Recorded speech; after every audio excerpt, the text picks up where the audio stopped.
as we know, it's Santa's big night. One man and his reindeer crisscrossing the globe on a special mission. Every year, reporter Mike Dalton is enlisted to take us behind the scenes. And tonight, he brings us a story that's been 10 years in the making. Now, please welcome your host, Mike Dalton. Thank you, Phil Baildon, and welcome to this very special 10th anniversary edition of the Christmas Eve story. I'm Mike Dalton. Well, haven't those 10 Chrissy Eves just flown by? We've been privy to so much behind-the-scenes action in the last-minute lead up to Christmas Day, such as Santa's last-minute checks with Australian Air Traffic Control. It's Santa's flight plan. Good, a few storms up to the north as expected this time of year, but all looking pretty good for Santa come a few hours' time. He's fairly relaxed, he knows what he's got to do and he's fairly used to doing it. I think he's been doing it for a while now. We've discovered that pilots rostered on Christmas Eve often get a special present of their own. I whipped out my phone because I wanted to show the kids, and there he was, as we know him in the business, sleigh rider one. We've been across all the latest developments in sleigh applied science. The sleigh is carrying brand new tracking technology, registering Santa's aerial whereabouts twice every second. And we also are using a continuous descent approach, which means that we're just reducing some sleigh noise from Santa's sleigh so we don't wake up the boys and girls. And we've been across Santa's constant testing regime for possible new delivery systems in present distribution. It's been a year of experimentation in delivery systems for Santa. After failed attempts earlier at present distribution via surfboard, underwater, camel, and even using traditional methods such as trucks. But sometimes, even for Santa, it doesn't always go to plan. And that would require some old-fashioned foot-in-the-door reporting, only this door would be at the North Pole. As I passed the fir trees and the snowman, little did I know that it was one of the snowiest Christmases the North Pole has ever experienced. Every step through the snow felt like 3. I might have even got there quicker if I'd actually put the skis on my feet.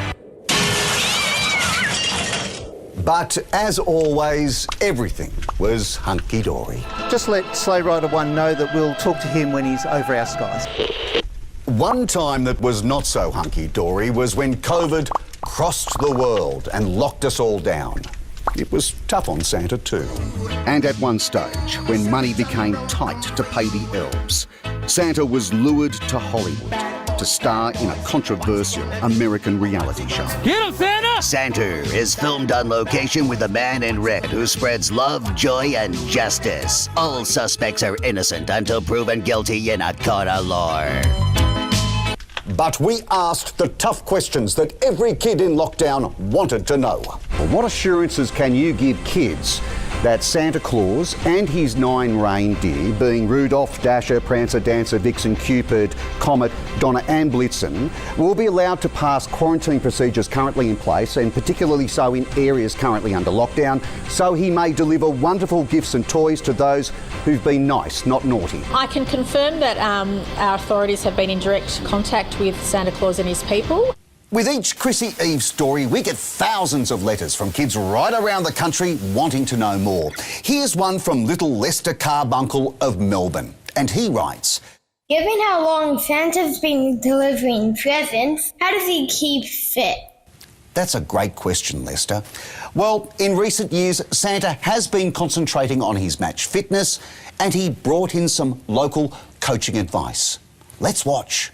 Oh, he's so passionate about what he does, loves what he does, loves his work. It's not work for him. Is he looking forward to the season? He certainly is. He's always looking to improve, and that's what professionals do.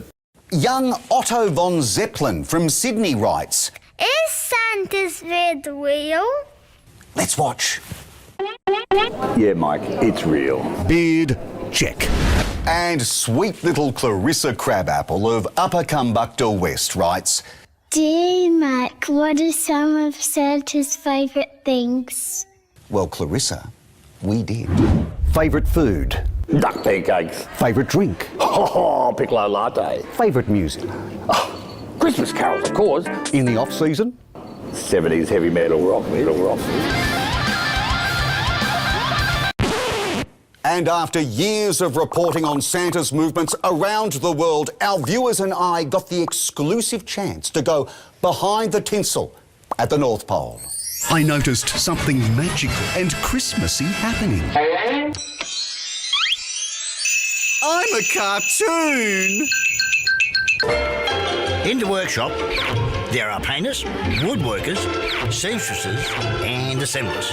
Those boys have had to upskill in the electronics area. Trust me, they can whack together an Xbox better than Bill Gates.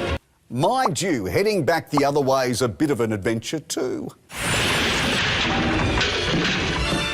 It's been an action-packed 10 years of Chrissy Eve's stories. And to you at home, thank you for watching over the last decade, and Merry Christmas to you all.